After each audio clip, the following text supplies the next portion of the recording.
বাংলাদেশ থেকে স্থলবন্দর দিয়ে বেশ কিছু পাটজাত পণ্য ও বোনা কাপড় আমদানিতে নিষেধাজ্ঞা দিয়েছে ভারত।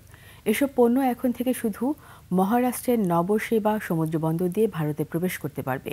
সিল্কোর সিল্ক অ্যান্ড শাইন, যাতে আছে আর্গান অয়েল ও ওট প্রোটিনের গুডনেস, যা আপনার চুলকে রাখে হেলদি অ্যান্ড শাইনিং। দুদেশের বাণিজ্যিক সম্পর্কে চলমান উত্তেজনার মধ্যে শুক্রবার নয়াদিল্লি এ পদক্ষেপ নিল। শুক্রবার নতুন এই নিষেধাজ্ঞার আদেশ জারি করে ভারতের directorate general of foreign trade. তারা বলছে, এই নিষেধাজ্ঞা ভারতের মধ্য দিয়ে নেপাল ও ভুটানে যাওয়া বাংলাদেশি পণ্যের ক্ষেত্রে প্রযোজ্য হবে না। তবে বাংলাদেশ থেকে এসব পণ্য নেপাল বা ভুটান হয়ে ভারতে রপ্তানি করা যাবে না।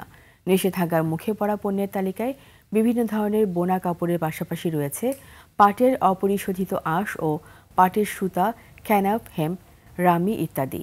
গত কয়েক মাসের মধ্যে এই নিয়ে তৃতীয়বারের মতো বাংলাদেশি পণ্যে এ ধরনের নিষেধাজ্ঞা দিল নয়াদিল্লি।